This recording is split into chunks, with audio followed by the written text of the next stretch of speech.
ಸತ್ತೋಗಿದ್ದು ನಿಜನಾ ಇಲ್ಲವಾ? ನೀವೇ ಹೇಳಿದ್ರಿ ಮೈಸೂರಿನಲ್ಲಿ ಹೇಗೆ ಸತ್ತೋಗಿರೋರ ಹೆಸರಿಗೆ ಡಿನೋಟಿಫೈ ಮಾಡ್ತಾರೆ ಅಂತ. ಗಂಗೆನಹಳ್ಳಿ ಸರ್ವೆ ನಂಬರ್ ಡಿನೋಟಿಫೈ ಆಗಿದ್ದು ಬದುಕಿರೋರ್ಗೆ ಆಯ್ತಾ, ಸತ್ತೋಗಿದ್ದವ್ರಿಗೆ ಆಯ್ತಾ? ಅಲ್ಲಿ ಕೂಡ ಅದು ಬಂದಿದ್ದು ಅವ್ರ ಬಾಮೈದಾಗೆ, ಇಲ್ಲೂ ಕೂಡ ಬಾಮೈದಾಗೆ. ಹಾಗಾದ್ರೆ ಸತ್ಯ ಹರಿಶ್ಚಂದ್ರನ ತರ ಮಾತಾಡ್ತಾ ಇದ್ದಿದ್ದು ಈಗ ಯಾಕೆ ನಮ್ಮ ಮೇಲೆ ನಾವು ಸತ್ಯ ಹರಿಶ್ಚಂದ್ರ ಅಂತ ಕೇಳ್ತೀರಾ? ನಾನು ಯಾವತ್ತೂ ಸತ್ಯ ಹರಿಶ್ಚಂದ್ರ ಅಂತ ನಾನು ಹೇಳ್ಕೊಂಡೇ ಇಲ್ಲ. ಚುನಾವಣಾ ರಾಜಕೀಯದಲ್ಲಿ ಇರೋರು ಯಾರು ಕೂಡ ಸತ್ಯ ಹರಿಶ್ಚಂದ್ರ ಆಗ್ಲಿಕ್ಕೆ ಸಾಧ್ಯ ಇಲ್ಲ. ಆದ್ರೆ ಬೇರೆಯವ್ರಿಗೊಂದು ಕಾನೂನು, ನಮಗೊಂದು ಕಾನೂನ. ಬೇರೆಯವರಿಗೆ ನಾವೇನ್ ಕಾನೂನು ಪಾಠ ಮಾಡ್ತೇವೆ, ನಮ್ಗೆ ನಾವು ಅದನ್ನ ಅಳವಡಿಸ್ಕೋಬೇಕು.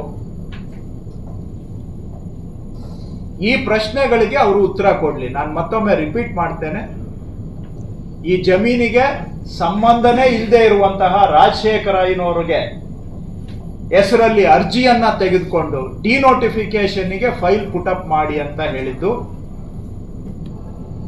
ಅಕ್ರಮಕ್ಕೆ ಆರಂಭ ಅಲ್ಲವಾ?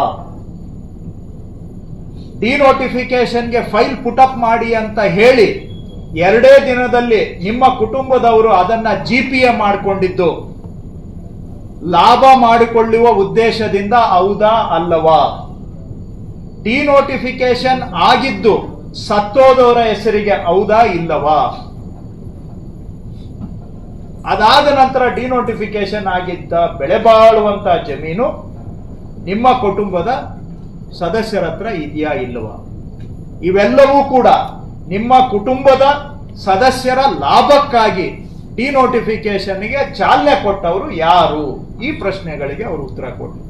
ಅವರು 2-3 ಒಪ್ಕೊಂಡಿದ್ದಾರೆ. ಒಂದು ನನ್ನ ಹೆಂಡತಿ ಅವರು ಅನಿತಾ ಅವರು ಹೌದು ಅಂತ ಒಪ್ಕೊಂಡಿದ್ದಾರೆ. ಅತ್ತೆ ಆಸ್ತಿಯನ್ನ ಜಿಪಿಎ ಮಾಡಿಸ್ಕೊಳ್ಳಕ್ಕೆ ಅವರೆಲ್ಲ ಸ್ವತಂತ್ರವಾಗಿದ್ದಾರೆ. ಆಸ್ತಿಯನ್ನ ಡಿನೋಟಿಫೈ ಆದ ನಂತರ ಅವ್ರು ಮಾರಾಟ ಮಾಡ್ಲಿಕ್ಕೆ ಅವ್ರ ಸಂಪೂರ್ಣ ಅಧಿಕಾರ ಇದೆ. ಅದ್ರಲ್ಲಿ ನಿಮ್ಮ ತಕರಾರು ಏನು ಅಂತ ಪ್ರಶ್ನೆ ಮಾಡಿದ್ದಾರೆ ಅವರು. ನೀವು ಮುಖ್ಯಮಂತ್ರಿಗಳಾಗಿ ನಿಮ್ಮ ಅತ್ತೆಯವರು ಜಿಪಿಎ ಮಾಡ್ಕೊಂಡಿದ್ದನ್ನ ಡಿನೋಟಿಫೈ ಮಾಡಿ ಅಂತ ಫೈಲ್ ಪುಟಪ್ ಮಾಡಿದ್ದು ಅದು ದುರುದ್ದೇಶದ್ದು ಹೌದಾ ಅಲ್ವಾ? ಯಾರ ಲಾಭಕ್ಕಾಗಿ ಮಾಡಿದ್ದೀರಾ? ಅಕ್ಕಪಕ್ಕದೆಲ್ಲ ಬಿಡಿಯ ನಿವೇಶನ ಆಗಿದೆ, ಯಾರೋ ಬಡವರಿಗೆ ಸೈಟ್ ಹಂಚಿಕೆ ಆಗಿದೆ, ಬಡವರಿಗೆ ಅಕ್ವೈರ್ ಆಗಿದ್ದಂತ ಜಮೀನನ್ನ ನಿಮ್ಮ ಕುಟುಂಬದವರ ವಶಕ್ಕೆ ಪಡೆದುಕೊಳ್ಳೋದಕ್ಕೋಸ್ಕರ ಡಿನೋಟಿಫೈ ಅಂತ ಯಾವಾಗ ಪುಟಪ್ ಮಾಡ್ತೀರಿ? ನಿಮ್ ಕುಟುಂಬದವರು ಜಿಪಿಎ ಮಾಡ್ಕೊಂಡಾಗ ನೀವು ಹೇಳ್ತೀರಿ ಪುಟಪ್ ದ ಫೈಲ್ ಅಂತೇಳಿ ಡಿನೋಟಿಫಿಕೇಶನ್ಗೆ. ಏನ್ ಉದ್ದೇಶ ಹಾಗಾದ್ರೆ? ನೀವು ಅಗ್ರಿಮೆಂಟ್ ಮಾಡಿಕೊಂಡು ಪುಟಪ್ ಮಾಡಿ ಅಂತ ಹೇಳಿದ್ದು ಯಾರಿಗೋ ರಾಜಶೇಖರಯ್ಯನ್ಗೆ ಅಲ್ಲ, ಅಥವಾ ಯಾರೋ ಚಿಕ್ಕತಿಮ್ಮಯ್ಯ ಮಾಲೀಕರಿಗೆ ಅಲ್ಲ.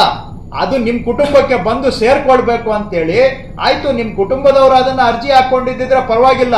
ಡಿನೋಟಿಫಿಕೇಶನ್ಗೆ ಫೈಲ್ ಪುಟಪ್ ಮಾಡಿ ಅಂತ ಹೇಳಿದ್ಯಾರು? ಡಿನೋಟಿಫೈ ಮಾಡಿದ್ದು ಯಡಿಯೂರಪ್ಪನವರು, ನಾನಲ್ಲ ಅಂತ ಹೇಳಿದ್ದಾರೆ ಅವರು. ಫೈಲ್ ಪುಟಪ್ ಮಾಡಕ್ಕೆ ಹೇಳಿದ್ಯಾರು? ಲಾಭ ಯಾರಿಗಾಯ್ತು?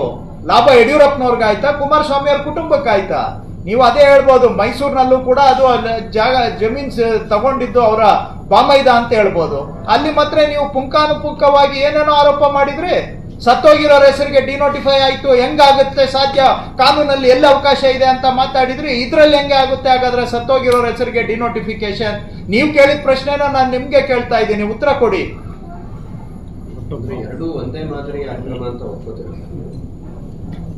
ಅಲ್ಲಿ ಯಾವುದು ಡಿನೋಟಿಫಿಕೇಶನ್ ಆಗಿಲ್ಲ.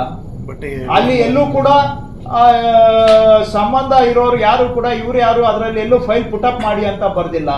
ಅಲ್ಲಿ ಅದನ್ನ ಡಿನೋಟಿಫಿಕೇಶನ್ ಮಾಡಿ ಅಂತಾನೂ ಬರ್ದಿಲ್ಲ, ಅಥವಾ ಬೇರೆ ಅವರು ಯಾವುದು ಅರ್ಜಿಯನ್ನು ಕೂಡ ಕೊಟ್ಟಿಲ್ಲ, ಎಲ್ಲೂ ಇವರು ಆದೇಶ ಮಾಡಿಲ್ಲ. ಇಲ್ಲಿ ನೇರವಾಗಿ ಇವರ ಹೆಸರಿನಲ್ಲೇ ಫೈಲ್ ಪುಟಪ್ ಆಗಿದೆ. ಪಾತ್ರ ಏನು? ಎರಡು ಕಡೆ ಬಾಮೈದ್ರದೇ ಸಂಕಟ ಅಲ್ಲ. ಇಲ್ಲಿ ಇವರು ನೋಡಿ, ದಯವಿಟ್ಟು ಬಾಮೈದರ್ದಲ್ಲ, ಇಲ್ಲಿ ಪ್ರಕ್ರಿಯೆ ಆರಂಭ ಆಗಿದ್ ಯಾರಿಂದ? ಫೈಲ್ ಪುಟಪ್ ಮಾಡಿ ಅಂತ ಹೇಳಿದ್ ಯಾರು?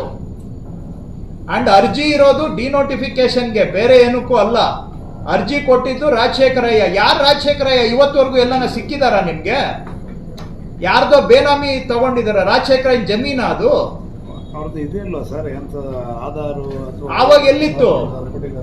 ಆವಾಗ ಎಲ್ಲಿತ್ತು? ಫೋಟೋ ಕಾಪಿ, ಅಡ್ರೆಸ್ ಏನಾದ್ರು ಎಲ್ಲಾದ್ರೂ ಇದ್ರೆ ತೋರಿಸ್ಲಿ. ಬೇನಾಮಿ ವ್ಯಕ್ತಿ, ನಕಲಿ ವ್ಯಕ್ತಿಯ ಹೆಸರಿನಲ್ಲಿ ಯಾರ್ದೋ ಜಮೀನ್ಗೆ ಅರ್ಜಿ ತಗೋತೀರಿ, ಅದ್ರ ಮೇಲೆ ನೀವೇ ಬರೀತೀರಿ ಫೈಲ್ ಪುಟಪ್ ಮಾಡಿ ಡಿನೋಟಿಫಿಕೇಶನ್ಗೆ ಅಂತ. ಡಿನೋಟಿಫಿಕೇಶನ್ ನ ಉದ್ದೇಶ ಏನು? ಲಾಭ ಮಾಡ್ಕೊಳ್ಳೋದಲ್ವಾ? ಫೈಲ್ ಬಿಲ್ಡಪ್ ಮಾಡಿಸಿದ್ ಯಾರು? ಸೊ ಹಾಗಾಗಿ ಇದಕ್ಕೆ ಉತ್ತರ ಕೊಡಿ ಅಂತ ಕೇಳ್ತಾ ಇದ್ದೀನಿ. ಯಾರ್ದು ತಪ್ಪು ನಪ್ಪು ನ್ಯಾಯಾಲಯ ತೀರ್ಮಾನ ಮಾಡುತ್ತೆ, ಉತ್ತರ ಕೊಡಿ ಅಂತ ನಾನು ಕೇಳ್ತಾ ಇದ್ದೀನಿ ಅಷ್ಟೇ, ಬೇರೇನಿಲ್ಲ. ಗೊತ್ತಿಲ್ಲ, ತನಿಖೆ ಲೋಕಾಯುಕ್ತದವರು ಈಗ ಪರವಾಗಿ ತನಿಖೆ ಮಾಡ್ತಾ ಇದ್ದಾರೆ. ತನಿಖೆಯಿಂದ ಸತ್ಯಾಂಶ ಹೊರಗೆ ಬರಲಿ. ನಾವು ಸುಮ್ಮನೆ ಯಾರದ್ದು ನೋಡಿ, ನಾನು ನಿಮ್ಗೆ ಲಾಸ್ಟ್ ಟೈಮ್ ಹೇಳಿದೆ, ಗಾಳಿಯಲ್ಲಿ ಗುಂಡಾರಿಸೋರು ಅಲ್ಲ ನಾವು. ಏನಾನ ಕರೆಕ್ಟ್ ನಮ್ಗೆ ಗೊತ್ತಿದ್ರೆ ಮಾತಾಡ್ತೀವಿ. ಅವ್ರು ನಮ್ಮನ್ನ ಎಬ್ಬೆಟ್ಟು ಅಂತ ಕರೆದಿದ್ದಾರೆ, ಏನೇನೋ ಕರೆದಿದ್ದಾರೆ, ಇರ್ಲಿ ಕರೀಲಿ. ಅವರು ವಯಸ್ಸಲ್ಲಿ ನಮ್ಗಿಂತ ದೊಡ್ಡವರು, ಅವರಿಗೆ ನಮ್ಮನ್ನ ಬಹಳ ಏನೋ ಉಪೇಕ್ಷೆ ರೀತಿಯಲ್ಲಿ ಮಾತಾಡೋದ್ರಿಂದ ಅವರಿಗೆ ಖುಷಿ ಬರುತ್ತೆ ಅಂದ್ರೆ ನನಗೇನದ್ರಲ್ಲಿ ಅಭ್ಯಂತರ ಇಲ್ಲ. ತೀರ್ಮಾನ ಮಾಡೋರು ಜನ ಇದ್ದಾರೆ. ನಾನು ಇನ್ನೊಬ್ಬರ ಬಗ್ಗೆ ಯಾವತ್ತೂ ಕೂಡ ಕೇವಲವಾಗಿ ಮಾತಾಡೋದಿಲ್ಲ. ಆ ಸಂಸ್ಕೃತಿ ನಮ್ಮದು ಅಲ್ಲವೂ ಅಲ್ಲ. ಸಾರ್ವಜನಿಕ ಹಿತದಲ್ಲಿ ನಾನು ಕೇಳ್ತಾ ಇದ್ದೇನೆ. ದಾಳಿ ಮಾಡಿ ತಪ್ಪಿಸ್ಕೊಳ್ಳುವಂತ ಪ್ರಯತ್ನ ಸರ್ ಯಾವುದು? ನಿಮ್ ಬಗ್ಗೆ ವೈಯಕ್ತಿಕವಾಗಿ ದಾಳಿ ಮಾಡಿದ್ರೆ ಮಾತನಾಡೋದು ಕಡಿಮೆ ಮಾಡ್ತಾರೆ. ಅದಕ್ಕೆ ನೋಡಿ,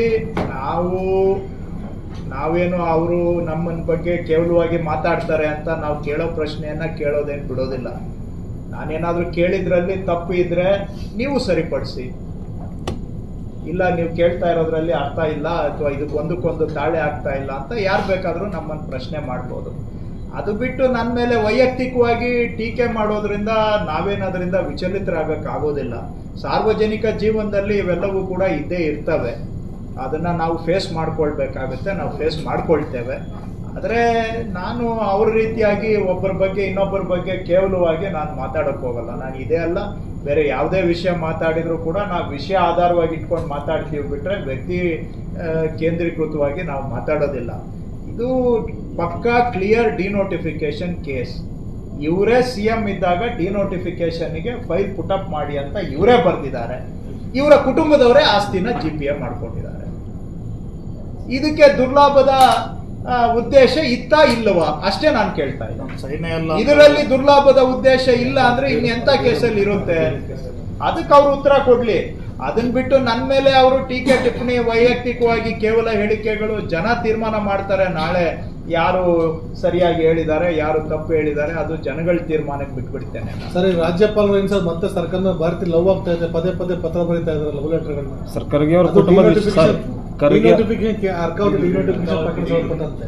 ಮಾನ್ಯ ರಾಜ್ಯಪಾಲರು, ನಾನು ಈಗಾಗಲೇ ಹೇಳಿದ ಹಾಗೆ ಅವರು ಸಂವಿಧಾನದ ಪ್ರಕಾರ ಕೆಲಸ ಮಾಡೋದನ್ನ ಬಿಟ್ಟು ಸಂವಿಧಾನದಕ್ಕೆ ವಿರುದ್ಧವಾಗಿ ಕೆಲಸ ಮಾಡ್ತಾ ಇದ್ದಾರೆ. ಸಂವಿಧಾನ ಏನ್ ಹೇಳುತ್ತೆ? ರಾಜ್ಯಪಾಲರು ಪಕ್ಷಪಾತಿ ಆಗಬಾರದು ಹಾಗೂ ಪಕ್ಷ ರಾಜಕಾರಣದಿಂದ ಮೇಲೆ ಇರಬೇಕು ಅಂತ ಹೇಳುತ್ತೆ. ಆದರೆ ಇವತ್ತು ಮಾನ್ಯ ರಾಜ್ಯಪಾಲರು ನೇರವಾಗಿ ಪಕ್ಷ ರಾಜಕಾರಣ ಮಾಡ್ತಾ ಇದ್ದಾರೆ. ಈಗ 4 ಪ್ರಕರಣಗಳಲ್ಲಿ ಲೋಕಾಯುಕ್ತದವರೇ ಮನವಿ ಮಾಡಿದ್ದಾರೆ, ವರದಿಯನ್ನ ಕೊಟ್ಟಿದ್ದಾರೆ. ಕೆಲವರ ಮೇಲೆ ತನಿಖೆಗೆ ಮತ್ತು ಕೇಸು ದಾಖಲು ಮಾಡೋದಕ್ಕೆ ಅನುಮತಿಯನ್ನ ಕೊಡಿ ಅಂತ. ವರ್ಷಗಳೇ ಕಳೆದ್ರೂ ಅದಕ್ಕೆ ಅನುಮತಿಯನ್ನ ಕೊಡೋದಿಲ್ಲ. ಒಂದು ಫೈಲ್ ಅನ್ನ ವಾಪಸ್ ಕಳಿಸಿದ್ದಾರೆ, 750 ಪೇಜು, ಇದನ್ನ ಇಂಗ್ಲಿಷ್ಗೆ ಟ್ರಾನ್ಸ್ಲೇಷನ್ ಮಾಡಿಕೊಡಿ ಅಂತ ನೆಪ ಕೊಟ್ಟು ಕಳಿಸಿದ್ದಾರೆ. ಯಾಕೆ ರಾಜ್ಯಪಾಲರ ಕಚೇರಿಯಲ್ಲಿ ಇಂಗ್ಲಿಷ್ ಟ್ರಾನ್ಸ್ಲೇಷನ್ ಪಡೆದುಕೊಳ್ಳೋದಿಕ್ಕೆ ಅವಕಾಶ ಇಲ್ವಾ? ಅಥವಾ ಏನಿದರ ಸಾರಾಂಶ ಅಂತೇಳಿ ಕೇಳಿ ತಿಳ್ಕೊಳ್ಳೋದಿಕ್ಕೆ ಆಗೋದಿಲ್ವಾ? ರಾಜ್ಯಪಾಲರ ಕಚೇರಿಯಲ್ಲಿ ಕನ್ನಡದವರು ಒಬ್ರು ಇಲ್ವಾ ಕೆಲಸ ಮಾಡೋರು? ಎಲ್ಲ ಹೊರ ರಾಜ್ಯದವರೇ ಇದ್ದಾರಾ? ಕನ್ನಡ ಕಲಿಯದವರೇ ಇದ್ದಾರಾ? ಕರ್ನಾಟಕದ ರಾಜ್ಯಪಾಲರಾಗಿ ಅವ್ರ ಕಚೇರಿಯಲ್ಲಿ ಕನ್ನಡ ಬಲ್ಲವರು ಒಬ್ಬರೂ ಇಲ್ಲ ಅಂತ ಹೇಳಿದ್ರೆ ಇದು ನಮ್ಮ ರಾಜ್ಯದ ಭಾವನೆಗಳಿಗೆ ತಕ್ಕವಾಗಿರುವಂತ ಕೆಲಸನ? ಈ ರೀತಿಯಾದಂತಹ ನೆಪಗಳನ್ನ ಕೊಟ್ಟು ಬಿಜೆಪಿ JDS ಅವರ ರಕ್ಷಣೆಗೆ ನಿಂತಿದ್ದಾರೆ ರಾಜ್ಯಪಾಲರು. ಅವರು ಮಾಡ್ತಾ ಇರುವ ಪಕ್ಷಪಾತದ ಕೆಲಸವನ್ನ ಮುಚ್ಚಾಕೊಳ್ಳಿಕ್ಕೆ ಇವತ್ತು ಸುಮ್ಮನೆ ದಿನ ಬೆಳಿಗ್ಗೆ ಆದರೆ ಪತ್ರಗಳು ಬರೆಯುವಂತ ಅಭ್ಯಾಸವನ್ನ ಮಾಡ್ಕೊಂಡಿದ್ದಾರೆ. ಇದನ್ನ ನಾವು ಕಾನೂನಾತ್ಮಕವಾಗಿ ನೋಡ್ತೇವೆ. ಯಾವುದು ಸಂವಿಧಾನ, ಯಾಕಂದ್ರೆ ನಾವು ಸಂವಿಧಾನದ ಆಧಾರದ ಮೇಲೆ ಸಂವಿಧಾನ ಕೆಲಸ ಮಾಡ್ತಕ್ಕಂಥವ್ರು, ಸಂವಿಧಾನಬದ್ಧವಾಗಿ ಯಾವುದಕ್ಕೆ ಉತ್ತರ ಕೊಡಬೇಕು ಅದಕ್ಕೆ ಕೊಡ್ತೇವೆ. ಕಾನೂನು ಪ್ರಕಾರವಾಗಿ ನಾವು ಯಾವುದಕ್ಕೆ ಕಡ್ಡಾಯ ಉತ್ತರ ಕೊಡಬೇಕು ಅದಕ್ಕೆ ಖಂಡಿತವಾಗಿ ಉತ್ತರ ಕೊಡ್ತೇವೆ. ಆದರೆ ದಿನ ಬೆಳಿಗ್ಗೆ ಎದ್ರೆ ಅದೇ ಕೆಲಸ ಆದ್ರೆ ಸರ್ಕಾರ ನಡೆಸೋದ್ರ ಕಡೆಗೂ ನಾವು ಗಮನ ಕೊಡಬೇಕಾಗತ್ತೆ. ಅವ್ರು ಹೇಳಿದ್ರು ಕೆಲವೆಲ್ಲ ರಾಜ್ಯಪಾಲರ ಕಚೇರಿಯಲ್ಲಿ ಇದ್ದಂತಹ ದಾಖಲೆಗಳ ಬಗ್ಗೆ ಮಾಹಿತಿ ಹೇಗೆ ಸೋರಿಕೆ ಆಯಿತು ತನಿಖೆ ಮಾಡಬೇಕು ಅಂತ ಮುಖ್ಯ ಕಾರ್ಯದರ್ಶಿಗಳಿಗೆ ಪತ್ರ ಬರೆದಿದ್ರು.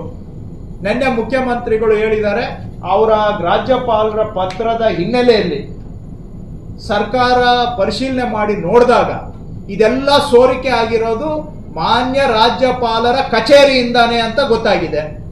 ತನಿಖೆ ಆಗಿದೆ ಸರ್, ಅದು ತನಿಖೆ ಆಗಿದೆಯೋ ವಿಚಾರಣೆ ಆಗಿದೆಯೋ ಒಟ್ಟಿನಲ್ಲಿ ಪರಿಶೀಲನೆ ಅಂತೂ ಮಾಡಿದ್ದೇವೆ.